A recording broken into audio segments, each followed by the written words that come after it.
What about employees? How do you help Sure. small businesses there? Um, they always say, I've heard around here that the customer is king or the customer is always right. Human capital is incredibly important. I think Victoria might have gone through some of your folks to set this up today. Um, Invest in people, show them training, give them a stake in the outcome, in the growth. So many business owners try to get that. I'm the boss. It was done to me this way. I learned at Fezziwig's shop from A Christmas Carol. I learned, the hard way. I was an intern and an apprentice. I trucked concrete up the hill for a, horrible boss. Okay, it's 2025. You can't do that. Give your employees real stake, real ownership in the company. We have a profit share here at Woodward, Kelly, Fulton and Kaplan. We set a number, we hit the target number, and everybody shares in the upside of that. Partners have our stuff, but the employees are certainly invested in the success of the firm, and it works. It's some famous thinker. It's not my line. Henry Ford, maybe it was train them so well that they could work anywhere, treat them so well that they won't want to. Oh God, And that's good. Ooh. That it's is so absolutely good. Oh, good tagline. Oh my Gold nugget. God. Welcome to the Small Business Safari, where I help guide you to avoid those traps, pitfalls, and dangers that lurk when navigating the wild world of small business ownership. I'll share those gold nuggets of information and invite guests to help accelerate your ascent to that mountaintop of success. It's a jungle out there, and I want to help you traverse through the levels of owning your own business that can get you bogged down and distract you from hitting your own personal and professional goals. So strap in, adventure team, and let's take a ride through the safari and get you to the mountaintop.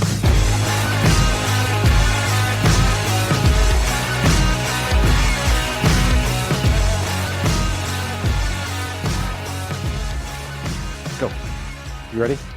Are you telling me we're live right now? We're live right now, everybody. Let's get rocking and rolling. And you know what?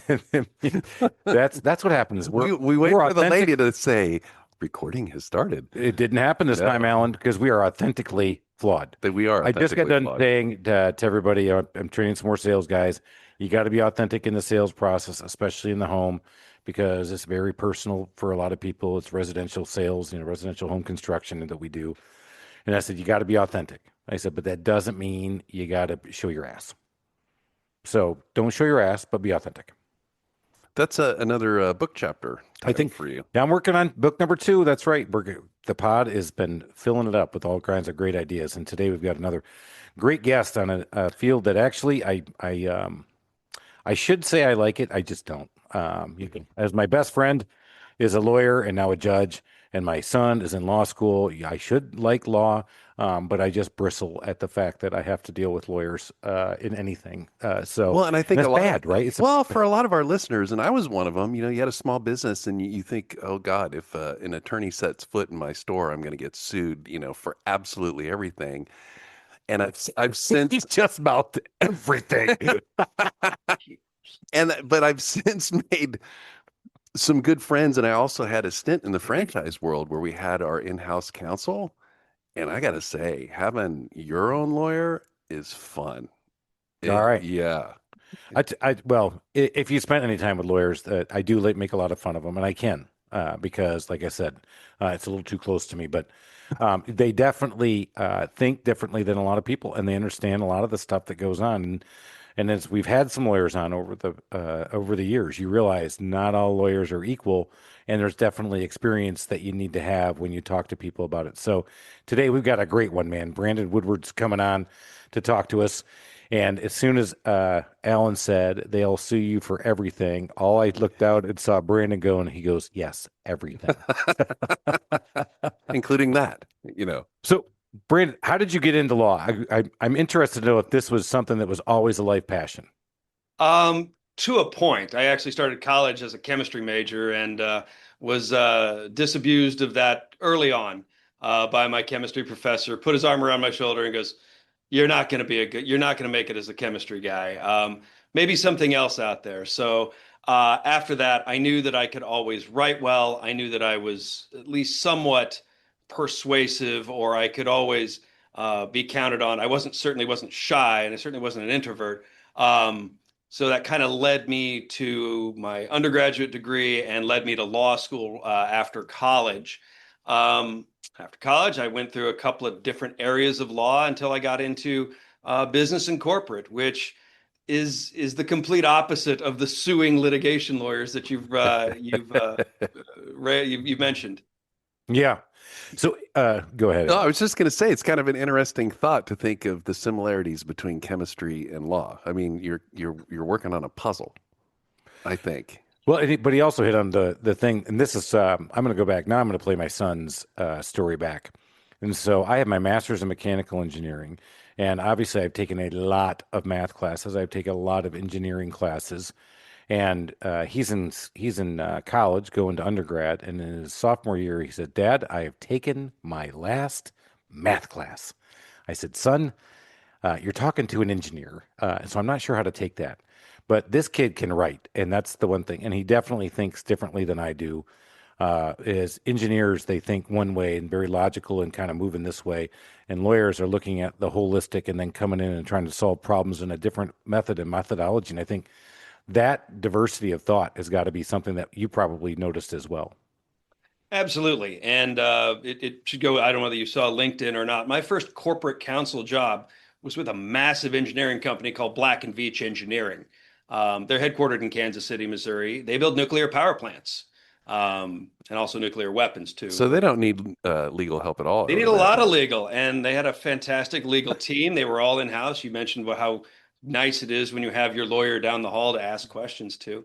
Learned a lot at that job. Engineers do tend to kind of go in a very linear sort of thought process. They try to solve problems.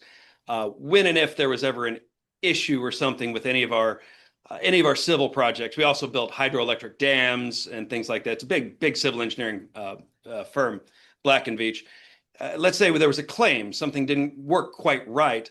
The engineers would immediately start writing emails to each other, copying the internal legal guys on it.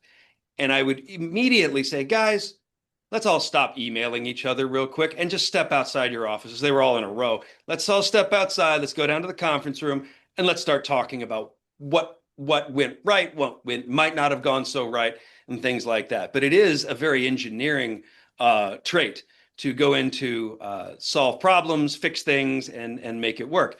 Curiously, that's also a lawyer trait as well. We absolutely absorb other people's problems. And, if you happen to be married to a lawyer or an engineer, it's sad because we're always trying to fix whatever's wrong instead of listen. Yeah, you might have heard that once or twice before. I've been through counseling for that one. That's right. Fair. Just want to be heard. Got it. Heard. Not solving the problem. Nope. Don't fix. Nope. Okay. Yeah. You actually hit on it. I think that is the thing that I've instilled with my son is that you solve problems in a different way than I do, but it's still He doesn't solving slash problems. tires. Well, there's a little bit different. Now I'm a contractor, so Brandon, I need other legal help. But it's an interesting when you bring that diversity of thought in, it helps you make better decisions. And one of the things we've talked about a lot on the podcast, and the reason we did this, and I just reinforced this last night in a networking event. They go, "Why are you doing this?" I said, "Because, when I started my business, I didn't have all these resources. I wish somebody would have told me how stupid of an idea this was to start a business and how hard it was going to be, and that it's not all golfing on Friday and then maybe working a day or two or getting your 4-hour work week in like Tim Ferriss. It's just not happening." So I think having that diversity of thought. So, Brandon, you've left the corporate world. That's what we've done, leaving the corporate world. So how are you helping small businesses today? Sure. Once I went from Black and Veatch Engineering to a very, very large energy producer called NextEra Energy. They are down here in Florida.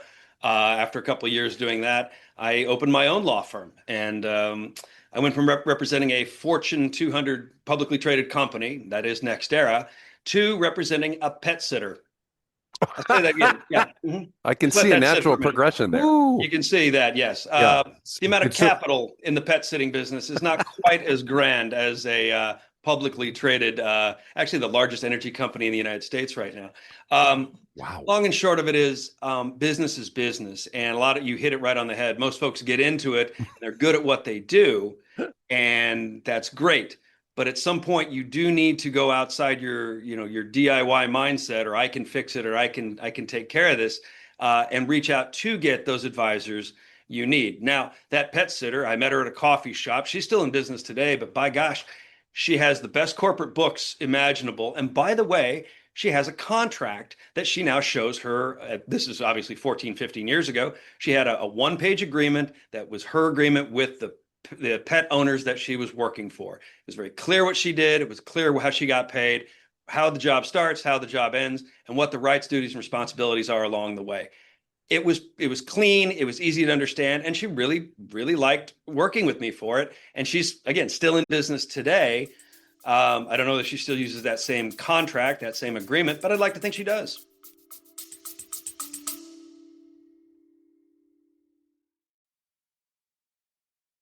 Hiring people is the hardest thing we can do. Retaining people is even harder, but man, it is so hard to find good people. That's why I put my trust in qualified applicants. The team over there has done a great job helping me find sales managers, helped me find my office manager, helped me find my general manager, but has also helped me find my handyman here in my business at the Trusted Toolbox. Qualified applicants, they do a great job. They realize that this is not just a recruiting effort, it is a marketing and recruiting effort. And the way they attack our space of home services is amazing. Go check out Qualified Applicants now to help you with your hiring needs.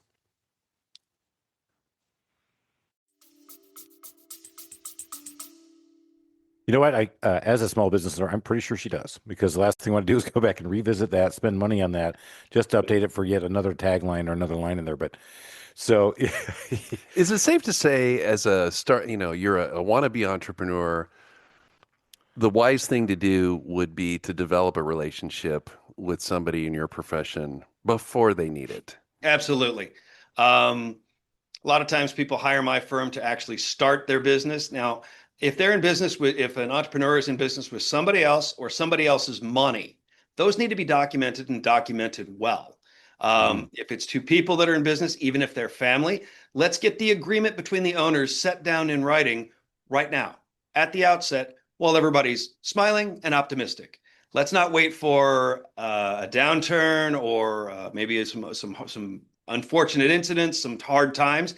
That's not the time you want to start looking at, well, what is my deal with my brother, my family member, or my business partner. I can tell you for certain that a silent partner, someone that just provides capital to the company, silent partners are never silent. There are strings attached to that money, regardless of what they say. So get those kind of deals documented in writing early on. If you're dealing with someone else or someone else's money, be sure you have a very clear understanding of how that works.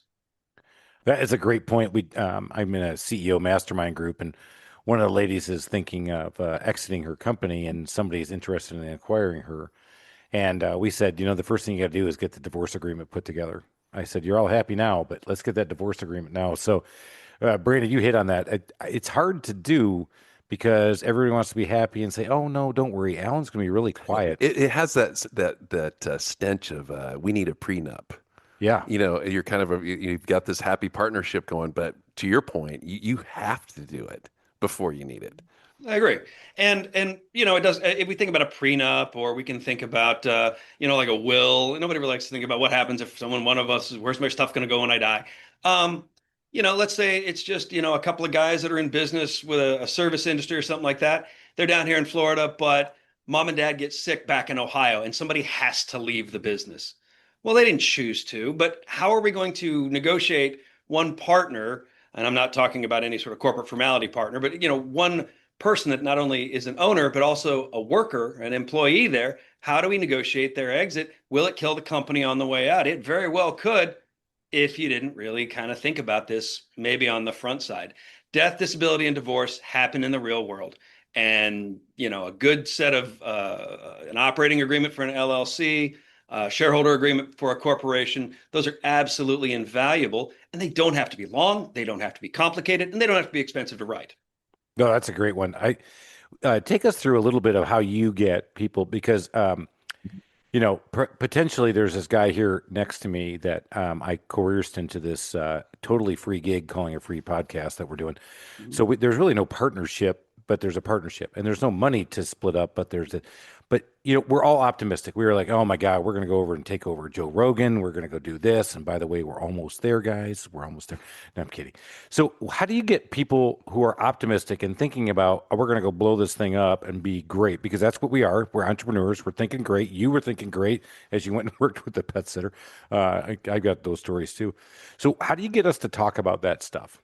Sure. How are decisions going to get made in good times and in bad times? That's a great opening sort of icebreaker. Let's say your podcast is doing fantastic. You're doing really well together. And all of a sudden, Spotify comes to you and said, hey, guys, we want to have all your rights. We're going to own you. You're going to wear our T-shirts. We're going to put you on in all the channels. What about, would you take $2.5 million? And one of you says, great, let's go. Let's get this done. The other of you doesn't. Now, Spotify is not going to sit around and negotiate with each of you individually. Your deal has about 48 hours. Sold. Yes or no?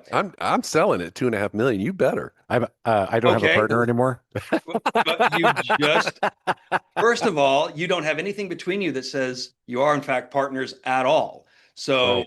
Who's going to get the 2.5? Now, if we can at least agree that you guys are in this thing together, 50-50 or you are in it together where we want you both. Spotify wants to, is 2.5 enough? And one of you might say, well, let's see if they'll give us 3. No, let's take 2.5. And tick, 48 hours later, you guys are squabbling and the deal expires and Spotify says, you know what? I don't want to deal with you at all. That does happen in the real world. So when I ask about when things go really well, your business, your podcast, or whatever industry or service company you're putting together could be acquired, could attract attention from a competitor to be acquired. Great things could happen for you. A big contract, it could take 80% of your capacity. Do you want that? One of you says yes, and one of you says no. How are you going to resolve that kind of internal dispute before it drives you apart? The bad side is the bad side. The downside is, well, we didn't sell as much product as we thought we did last month. We're out of cash. We need to feed the beast. We need to pump some money into it. Well, how much? Well, we need another $10,000. Well, I don't have it. What happens those then? are all great. Those are great. That's a capital call, and we need to say, well, we agree that we're going to put at maximum X amount of money. And if I hit my limit of what I'm going to spend into it, I've got it written right there that I don't have to give you another dime to feed the beast. If I don't have it or I don't want to. But if it's voluntary, sure, keep feeding it until it. Guys get into this trouble when they purchase classic cars or fractional share aircraft, boats, flipping houses, anything that has an unseen sort of, oh, we had no idea that fuel pump cost $11,000, on the classic Stearman, I have seen that. You actually bring up a great one. I've got a friend who is in a fractional ownership. It's not timeshare.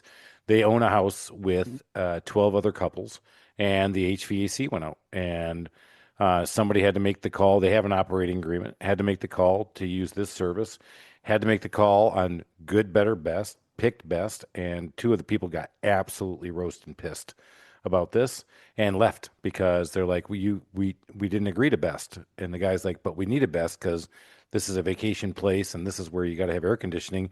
And it's, Florida, it was in South Carolina. I mean, I get that. I get that now. With 12 folks in it, that's a very difficult way to make decisions. It's 12 people are never going to agree to anything ever. 12 or 6 couples or however you've split it apart. At that point, you may want to at least nominate somebody for manager, and that's an unpaid, unthanked, crappy position. But somebody gets to make the call on those day-to-day sorts of things, and everybody needs to agree to trust that person. Great example, rental or a vacation house, and they're renting, they're using it themselves, they're renting it, but air conditioning is expensive. If it was a beachfront and the beach needed nourishment, or there's a local assessment for beaches, what if there's mold somewhere? I mean, you really got to take these things into consideration. That's if things don't go so well, how do we pass the hat? That should be fairly well documented, if we're talking about an LLC, an operating agreement. I think a lot of the reasons that we don't do this as small business owners that you're thinking about starting one, or you're in it right now and you're like, oh my God, I've already rung the bell. I've already started this business. Brandon's making great points. I think one of the biggest reasons we don't do it is the almighty dollar. Sure. So how expensive or inexpensive is it? And I think, we talk about that, how expensive it is to blow up your company. You have to ask that question. But I think a lot of us are, and they're afraid of this too, and we're afraid of how to approach you. So how do we approach you and what should we expect? Okay, well, obviously it's very market sensitive. Whether it's my firm or any other business law firm, we are kind of a specialty niche. And I've been at it for 25 years, so you can expect my hourly rate is going to be kind of up there amongst attorneys, across the country. You're not going to get my hourly rate on a podcast. I'm sorry. Damn it. All right. Sorry. I wasn't asking that, but No, no, no. Brandon. And in fact, Chris everybody is less tactful than me. I know. I was like, well, you can go out there and chat GPT it. You guys will find it out. I mean, you can't expect somebody with this kind of experience to do this for free. Just like No. in our business, don't come to me and say, Chris, you're too expensive to build my deck, because I built an incredible deck for somebody who is looking really good. No, I'm kidding. So But if I wanted to sue this guy for this, no, There you go. no. But let's so, put well, so I'm assuming you've So you got expect it. you can probably do a retainer, or you can probably do a la carte. I do different things for different kinds of work. My mergers and acquisitions are generally done on a flat fee schedule because hourly doesn't make a lot of sense for that. We can spend 8 hours working on one schedule of an acquisition, and you certainly don't want to pay $600+ an hour for that kind, to work on one part of the deal. But getting back to, let's just talk about an agreement between business owners. Certainly, that's going to be an hourly rate sort of engagement, depending on how complex and detailed you need it to be. The basics are generally out there in, I know what a good operating agreement should have. We could talk about the death, disability, and divorce and how the different things that could happen to the life of the business. We talked about capital calls. All those would be in a 20, 30-page document written by me or one of my associates, and you're charged for it. Is it $3,000, $5,000, $8,000? It might be any number of those numbers, but if you decide to squabble about it and you don't like each other, guess what? Litigators are more expensive than I am. First of all, your company's going under, so everything you built is flushed. And two, now you're going to sue each other. Here we go. You know who makes money? You know who makes money in litigation? You do. lawyers. We do. Damn it. All right, guys. Brandon Woodward, go get to it, because listen, it's just not as expensive as you think. I did the same thing. I was fearful of it. And I realized I had to have somebody look at some contracts. It wasn't that bad.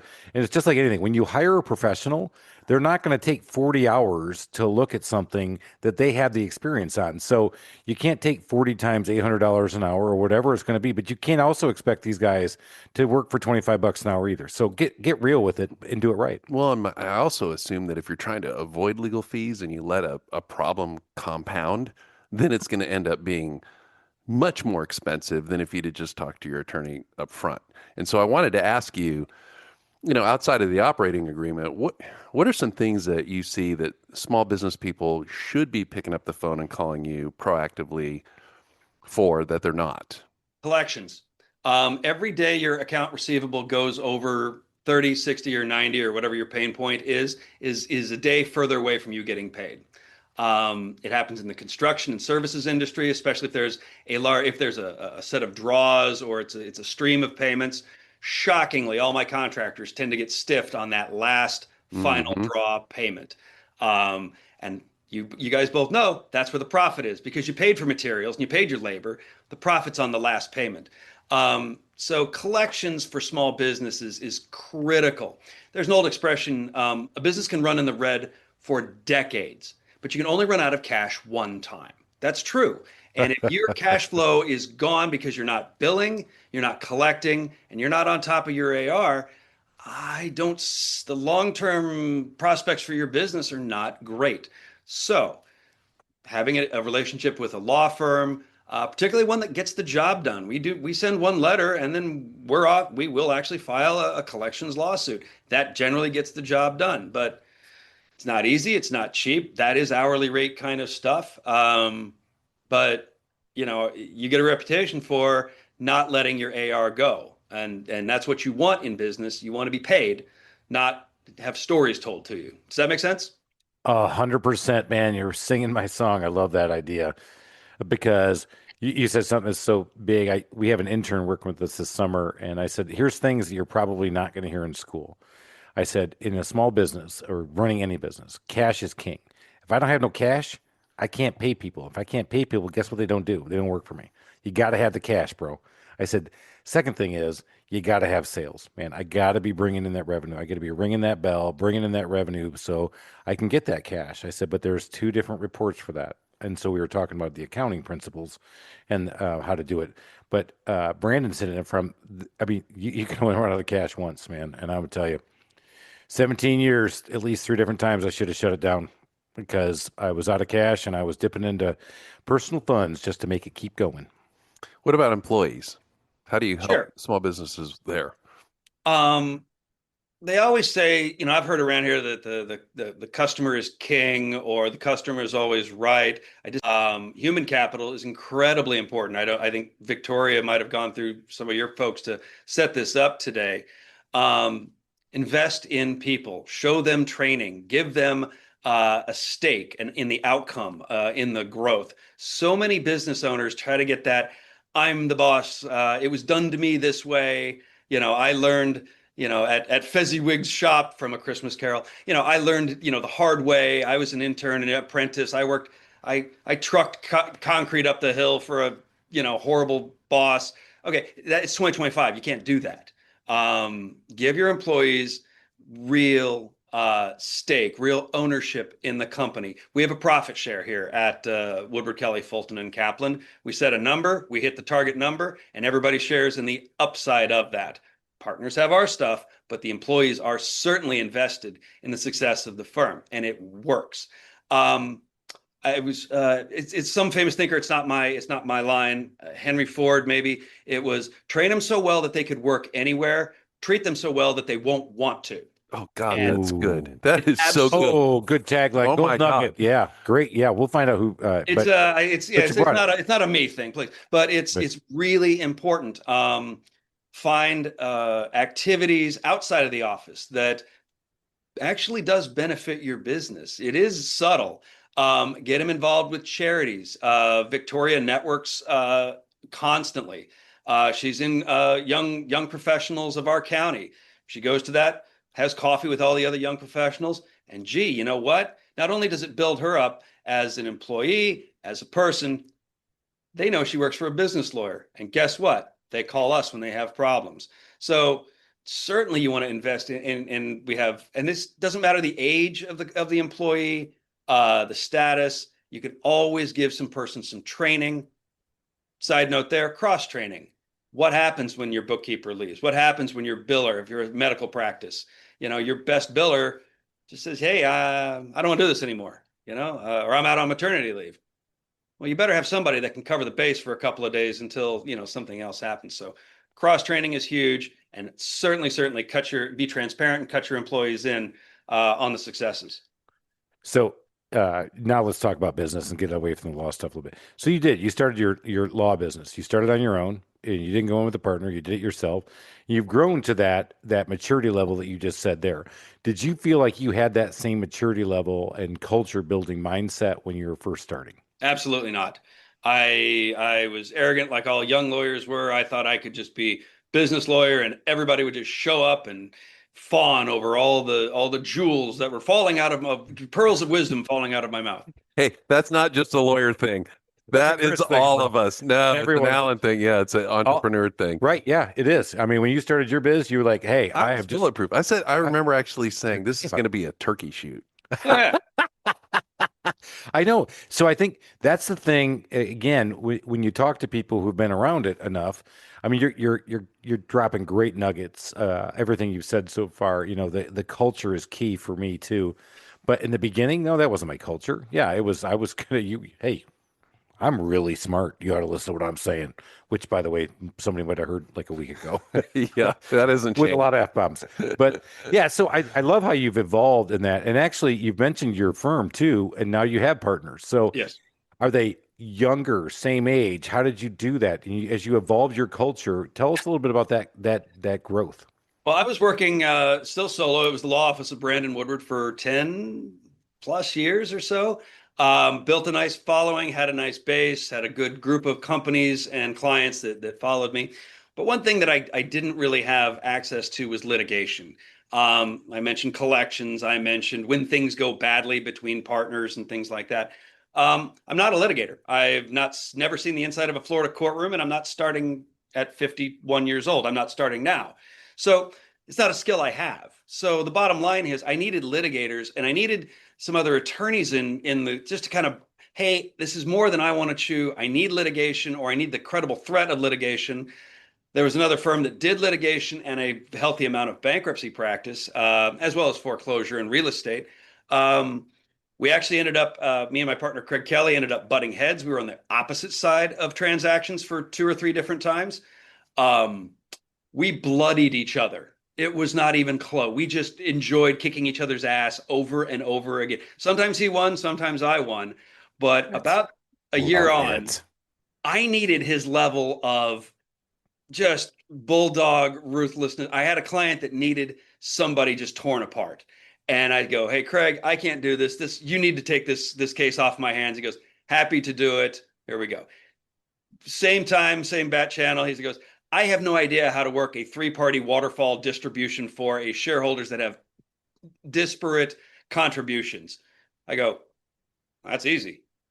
Brandon, would you handle this for me? So we became really good friends. And out of that, that warfare that we engaged with for a couple of years, we became buddies. We started trusting each other. We stitched the firms together in 2018, 2019 to become Woodward, Kelly, Fulton and Kaplan.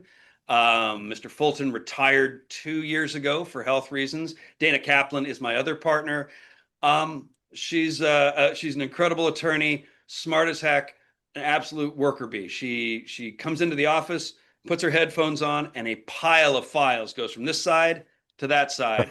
Billable hours go out the door. But meet a client for a cocktail, go out on a golf trip for to see if I can bag a bigger client. Won't do it. Doesn't like it. Just doesn't. It's not her strength. And the 3 of us, and now we have associates. We have another partner. We've got other folks around, and we're doing just fine. I have one associate that works for me exclusively. She happens to be in India. She graduated the University of Ohio School of Law and went back to India, and she's over there and does quite a bit of my drafting for me. I just love so much of what he said, and I gotta think, if I were an attorney and there was somebody on the other side of the table who was kicking my ass, I'd be so pissed.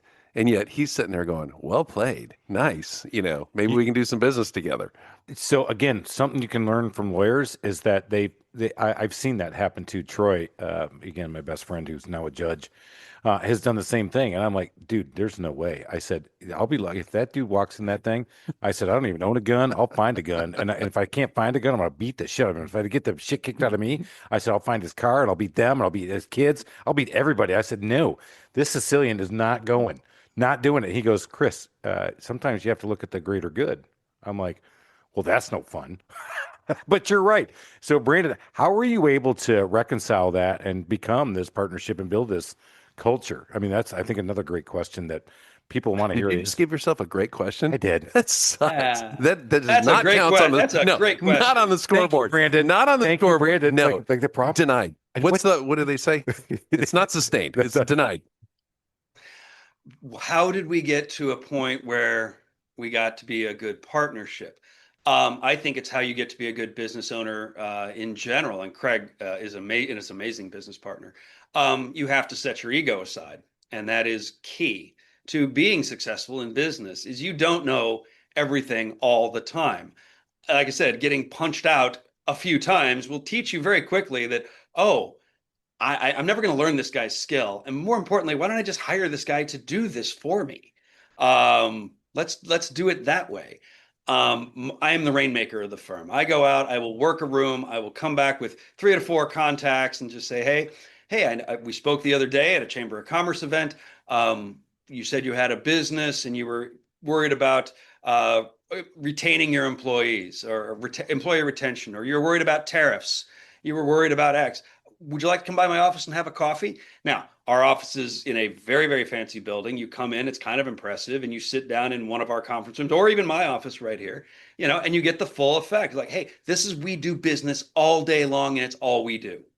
I won't help you with your divorce, your personal injury, your will, or if your kid gets caught in a pot in her locker. I'm terrible at all of those things. But if it's business, ask me the questions. I'll give you the answers. If you want to hire us, great. If you don't, that's great too. That's putting the ego aside and just being yourself and being natural. But yeah, my partners and I all got chilled our egos a long time ago and realized that we can go, again, the African proverb, go farther together, that kind of thing. Right. Yeah, no, great point. And I think obviously that's something you have to just work on with the egos. So how do you guys, what's your operational model now? Do you guys get together once a week, talk about business? Is it once a month? Look at the books, look at everything? Is it just organic because you're in the same building together? We're not in the same building. We have two different offices. We are 26 miles apart. We talk very infrequently. It's just I know Craig and Dana are what they do and how they work. We are fairly siloed. Our business economic model is still eat what you kill. We have shared expenses. We have shared, certain things we share amongst each other. But I'm not a bankruptcy attorney, and I don't want to be a bankruptcy attorney, and I'm not sharing in their bankruptcy practice. Similarly, they're not mergers and acquisition attorneys, and so when I do mergers and acquisitions, that's my part of the firm. So the eat what you kill model is still out there. It's certainly popular with other professional, organizations, doctors, financial planners, accountants, podcasters, and Thank you. hey, a lot of eating, a lot of killing. But that is our business model, and I think we email each other once a week or so, get together once or twice a year. But like a lot of business things, you need to see each other every single day. And sometimes we even get on each other's nerves, believe it or not, like every family does. Yeah. Let's talk about the business side of this because I just had somebody say, Chris, I'm thinking about getting into consulting. I said, so when you want to get into consulting, why is that? Oh, I just think I have some really good ideas to help people. I said, you realize to actually make a business and make this actually work, you're probably going to be anywhere between 60 and 98% business development and 2% and 40% of coaching. I said, but you'll never be 100% coaching because you're always going to have to be out there feeding the beast, feeding the funnel if you want to keep rolling. And when I said this to this one guy, he was looked at me like, but people don't know you don't know how smart I am. I looked at him, I'm like, yeah, I've been there before, buddy. So obviously, Brandon, you guys have figured that out too. Tell us a little bit about how you have been marketing your firm because a lawyer, again, it's a very personal relationship. It's Sure. not a transaction. This is not personal injury law. This is not some stupid billboard that you're going to see 55 times in the city of Atlanta between 25 different personal injury lawyers. So how do they find you? I think he just answered it. He's involved in the community. He works the room. He actually listens, and he hears them mention something that he might actually be able to help with, and invites him over for a cup of coffee to the big ass, the war room. It's when a lawyer takes interest in you and invites you to their office, why wouldn't you take that? Why wouldn't you accept that? Now, I work in a smaller town. I mean, my town is, our whole county is only like 100,000 people. But the bottom line is it's like, I got nothing to lose. My froyo, business is just taking off, and this attorney who dresses well and everybody seems to know who he is, and he's got a decent presence online. I think I'll go. Yeah, he wants to go get and I am genuinely interested in them. I want to learn from them, just like they want to learn from me. I give them the same. Hey, are you in business with somebody or somebody else? What does your agreement look like with your suppliers? Do you want me to look at that for you? Or here's 2 things you could do tomorrow. Being in business, I'm connected to hundreds, if not thousands, of other businesses. What challenges do you face? Oh, if I only had a ready supply of X, do you know that there's a supplier of X on the other side, one town over? I didn't know that. Just give I them think I think that's another part that Alan, one of the reasons we're doing this podcast is because Alan's exceptionally good at this, is great connecting. In that I'm not here for me, I'm here to find out about you, find out about what I can do to help you and connect. And I think that's part of the thing that really grows. That's why you're here, buddy. Well, Well, it no, makes I was just thinking about the connection that you just told me about last night that we did. So, Brandon, we've been doing this podcast for 3.5 years, and a lot of business has been done because of our podcast. But what we didn't know is that we're also a dating service, and okay. we're actually able to make a match because a lady saw somebody on our podcast on the YouTube channel. Don't forget to check it out, Small Business Safari, and said, "Hey, I'm pretty interested in this guy," and found and sought him out, and they ended up going on a date. And I Hey, actually met him last night. I'm like, "Holy crap!" I'm good, married 21 years, so I think I've So got Brandon's off the market. Everybody, something do not look him up. that part But of the equation may be working in my favor, but but certainly however, let's talk a little bit about who is your ideal client. So guys, listen to this thing. They may not be in Stuart, Florida, but sure, they may be in the U.S. They not may sure, not be in one of the other. Who is a good client for you? Who should be sure. calling you? A business owner. That really is that's who I speak most directly to. You know who I also talk to? The business owner's spouse, because that's the one that listens to the complaints every single day and is tired of doing the books for the business. Um, Business owners that are in business with other business, a small group of guys, again, with the rental property. Those are my kinds. Operational businesses, manufacturers, things like that put out products. Service providers, certainly the professional sides of things. I represent lots and lots of physician groups, accountant groups, financial planning groups, accounting groups, actuary, you name the group, even law firms. We do it all because business law is wide ranging. It's also rather fluid. It's not a dry and dusty practice area. It does change from time to time. Changes with the news. It changes with the market. It changes with laws do change. We were having a change in the state of Florida how non-competes are going to be handled in the near future. So, like I said, a good client for me is a business owner that is had some reasonable success, or they're a little past startup, a little past the crying into the pillow and worrying about payroll. And trust me, I've been there. That just wants that has some questions about how business works or what maybe their next step should be. My favorite clients in the world, and this I can do this in the state of Florida. I can somewhat help and advise on a national scale, and those are business owners that are selling their businesses. I've got a white paper on my website that talks about how that process actually works. It's free. Just go download it. The idea of selling a business should start 2, if not 3 years ahead of time. If you don't have that luxury, again, people get sick, markets change, stranger things happen. But the bottom line is you want to be thinking about how do I get out of my business down the road when that offer comes? Or how do I find an offer? How do I send it off to get it to someone else or a second generation? And I'm here to tell you, second generation, they don't want your business. They don't want your shoe company. They don't. What happens then? They You do just not close want my it? handyman No, company.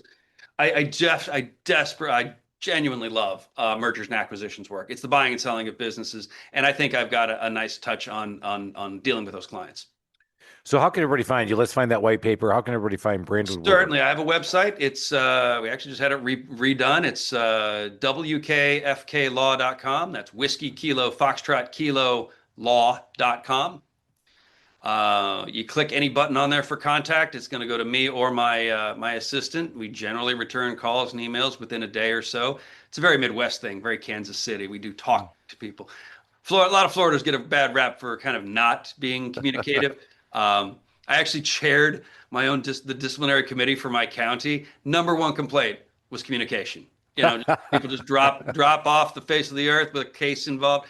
That doesn't happen at my firm. And like I said, we do talk to our clients, prospective clients, get back to everybody and give them some time. Sometimes it's not a lot, but we will help as much as we can. So the website is clearly the best. We are heavily in on LinkedIn. I get those messages. I see them. You can certainly read about me, my bio, where I've been. I've done some things over my career that kind of not that interesting. We're on Instagram, and that, according to our social media, has been quite popular for us. Little smaller things, little bite-sized legal. What is this? How does this work? What's the difference between an LLC and an S corp? They are different. Can an S corp be an LLC? The answer is yes. Little things like that, as well as it's got some humor to it too. So we are approachable. Um, and you mentioned that earlier. We're afraid of lawyers. When does the bill start? Trust me, you'll know when the bill starts. It's not a secret when you get a bill because we actually work on retainer. So, but other than that, we're very approachable. There's no stupid questions. Please, I've heard them all, and I would much rather you ask me the question than think, oh, I didn't ask that because I didn't want to sound stupid. Trust me, that's ego speaking. Sound stupid. Ask the question. If you don't know what it is, ask. Love it. All right, guys, go check it out. You got it. We'll put it in the show notes. You can go figure it out. I know you're probably driving, so let's not do that. But let's get to those final 4 questions, shall we? Sure. All right. What's a book you would recommend to all of our audience trying to either start or grow a small business? Profit First by Michael Makowski. Nice. I like it. Yep. My favorite. I have that one, and Fix This Next is the other one. Yeah, I know that one. Yeah.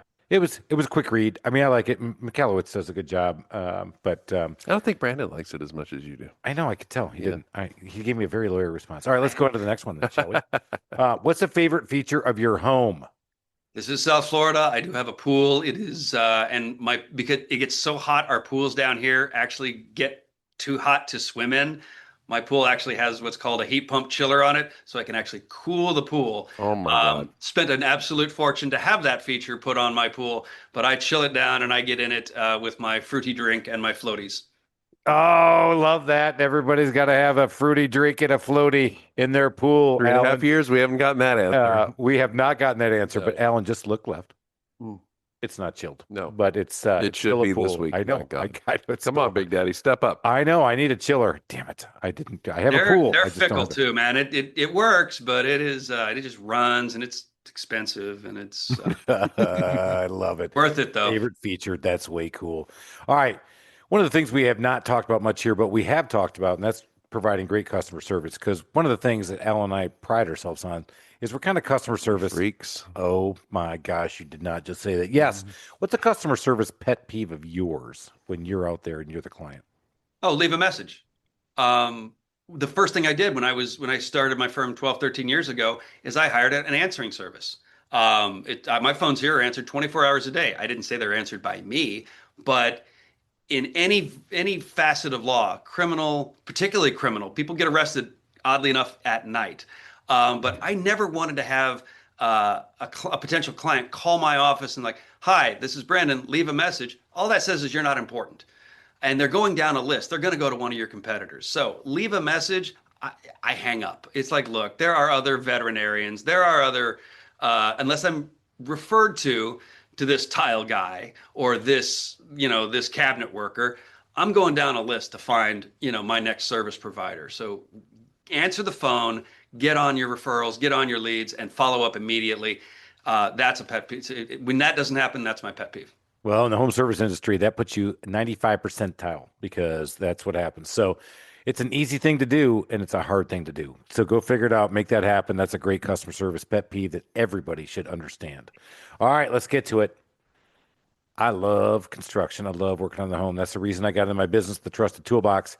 Give us a DIY nightmare story of yours. And we love fire, dismemberment, floods, pestilence, pests, flying ants. How about that one? Forgot to talk about that one. Florida could be snakes. Alligator. Yeah. I am trying to think. If I've hit any underground lines? I didn't do it. A contractor did it, so that really wasn't mine. I've done that. Any manner of office equipment that I have tried to solve, document is due the next day and the printer just pukes, and so I get in there and I start tinkering with it and break it beyond recognition. Are fax machines not like the death of me? I mean, I could not work those things back in the corporate world. I can't tell you how many freaking fax machines I blew up or did wrong or I never got it right. Printers in general, it's just, any sort of office equipment. I'm decently handy around the house. I can't think of any times I've had to throw in the towel and bring a pro in. That's a Who Not How book, by the way. And there are times to bring a pro, like me, like you, like, an accountant. But the bottom line is my DIYs fails are I have definitely screwed something up on one of my vehicles, and yeah, I was just trying to repair a small part on it, and it's behind the trim piece of the tailgate, and I couldn't get the tailgate to go back up in it, so it just looked janky and stupid, and I had to actually go up to my mechanic, and of course he had the right tool, and he just put it right back in for me. But When you drove up, though, was it bungee corded?